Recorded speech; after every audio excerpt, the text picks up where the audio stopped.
जय श्री गणेश। आज के वीडियो में आप सुनेंगे बुधवार व्रत कथा। तो चलिए शुरू करते हैं। एक गांव में एक सेठ और सेठानी रहते थे। वो बड़े ही धार्मिक प्रवृत्ति के थे और भगवान गणेश के परम भक्त थे। वे दोनों हर बुधवार को गणेश व्रत रखा करते थे और शाम के समय 11 ब्राह्मणों को भोजन खिलाने के बाद ही अपना व्रत खोलते थे। सेठ जी का काफी बड़ा परिवार था। वह सब आपस में बड़े प्यार और भाईचारे से रहते थे, लेकिन सेठ और सेठानी के कोई संतान नहीं है। इस विषय पर परिवार वाले और गांव के लोग आपस में कानाफूसी करते थे और कहते थे कि सेठानी तो बांझ है। यह बात सुनकर सेठ और सेठानी बड़े दुखी होते थे। एक बार बुधवार के दिन सेठ और सेठानी गणेश जी की पूजा संपन्न कर मंदिर से बाहर आ रहे थे। तभी उन्हें मंदिर की सीढ़ियों पर बैठा एक बच्चा मिला। बच्चे को देखते ही दोनों उसके पास गए और पूछा, तुम्हारे माता पिता कहाँ हैं? लेकिन बच्चे ने अभी तक ठीक से बोलना नहीं सीखा था, इसीलिए वह बोल नहीं पाया।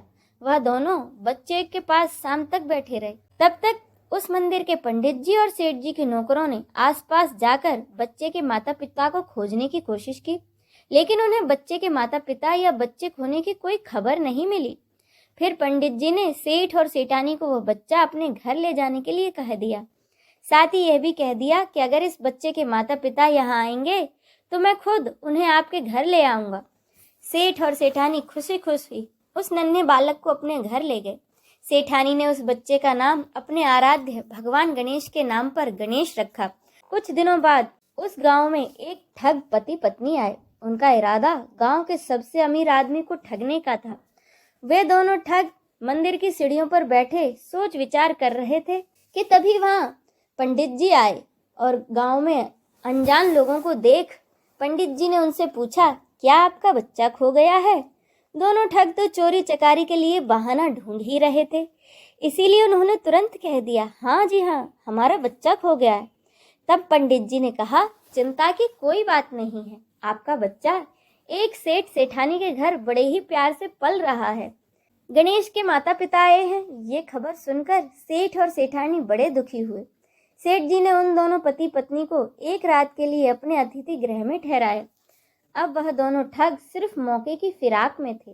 उसी रात सभी लोगों के सो जाने के बाद वे ठग एक एक कर सभी कमरों की तलाशी लेने लगे। तलाशी लेते लेते वे दोनों तिजोरी वाले कमरे में जा पहुंचे। छानबीन के वक्त होने वाली छोटी मोटी आवाजों से सेठ जी का एक नौकर जग गया और आवाज की दिशा में तिजोरी वाले कमरे के नजदीक आ पहुंचा। उसने चुपके से कमरे के अंदर झांक कर देखा तो देखा कि दोनों मेहमान कीमती सामान चुरा रहे थे। नौकर ने वह देखते ही धीरे से उस कमरे की कुंडी बाहर से लगा दी और चोर चोर बोलकर पूरे घर में हल्ला कर दिया। शोरगुल की आवाज सुनते ही घर के सारे लोग इकट्ठा हो गए। फिर सेठ जी ने उन दोनों चोर पति पत्नी को कमरे से बाहर निकाला और सुबह सुबह पंचायत में हाजिर कर दिया। सेठ जी ने सरपंच को पूरा मामला बताया और कहा कि ये दोनों तो चोर हैं, हम अपने बेटे गणेश को इन दोनों को नहीं देंगे। लेकिन वो दोनों ठग पति पत्नी अपनी जिद पर अड़े और कह रहे थे कि हम ही इसके असली माता पिता हैं और हम अपने बच्चे को ले जाकर ही रहेंगे। सरपंच जी ने इस गंभीर समस्या का एक तोड़ निकाला। उन्होंने सेठानी और उस दूसरी औरत को गणेश के सामने खड़ा कर दिया और कहा कि जिसके भी आंचल से दूध की धार गणेश के मुंह में जाएगी, बालक गणेश उसी के पास रहेगा। फिर वे दोनों अपने अपने आंचल मुंह के सामने फैलाकर खड़ी हो गईं। सेठानी मन ही मन भगवान गणेश का जाप कर रही थी। देखते ही देखते भगवान गणेश की कृपा से सेठानी के आंचल से दूध की एक धार गणेश के मुंह में गिरी और इस तरह बालक गणेश सेठ और सेठानी के साथ हमेशा के लिए रहने लगा। तो ये तो थी बुधवार व्रत को सुनी और पढ़ी जाने वाली गणेश भगवान की कहानी। आपको ये कहानी कैसी लगी है कमेंट करके जरूर बताइएगा। जय श्री गणेश।